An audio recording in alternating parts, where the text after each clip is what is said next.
Joining us today is head women's basketball coach Tracey Dorow. Tracey, at last the wait is over. The 2013-2014 schedule is out. 7 non-conference opponents won at least 19 games last season.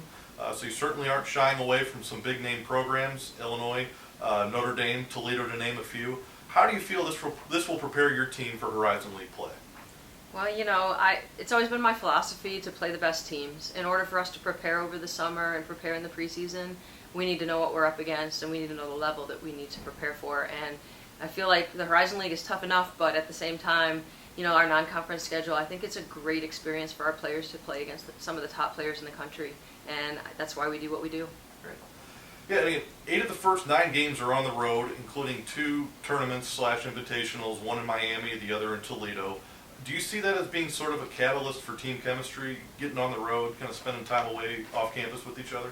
Absolutely. I really believe that this team is coming together already in a way that it hadn't last year. And, we made great strides last year and definitely laid a good foundation. But I think that this team, because half of the players are new, it's really important for us to spend that time together on the road.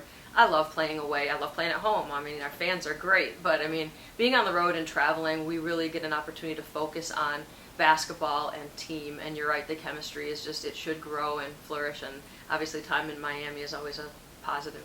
Sure. Where is your team right now in terms of preparation for the upcoming season? We've been doing skill workouts and conditioning and, lots of weightlifting and just preparing to strength and conditioning mostly, and starting to learn kind of what their expectations are, what they need to do individually, so that when we come together collectively to do our practices, and we can start those next week, we get team practices, starting next week for 2 hours a week.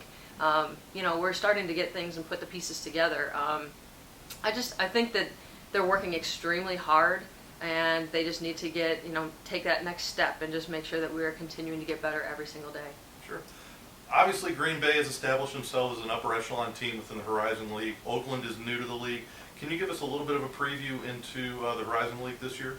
The Horizon League's tough. Every year it's tough. Every game was a battle. Last season we finished pretty low in the conference, and yet we split with number 2 and number 3 in the conference. We played Green Bay really tough at home, and that Green Bay has set themselves apart, so that's what we've been preparing for all year. That's why we play the teams we play in the preseason, so that we're ready to face a team like that and really compete. We're not here to play for second. I don't think anybody is, so we want to make sure that we're ready to compete, and I feel like we're doing just that in the preseason now. That was head women's basketball coach Tracey Dorow. Tracey, thank you for joining us today, and best of luck as your team prepares for November and beyond. Again, Crusader fans can get their first glimpse of the team on November 5th when they take on St. Joseph's in an exhibition game at the Arc.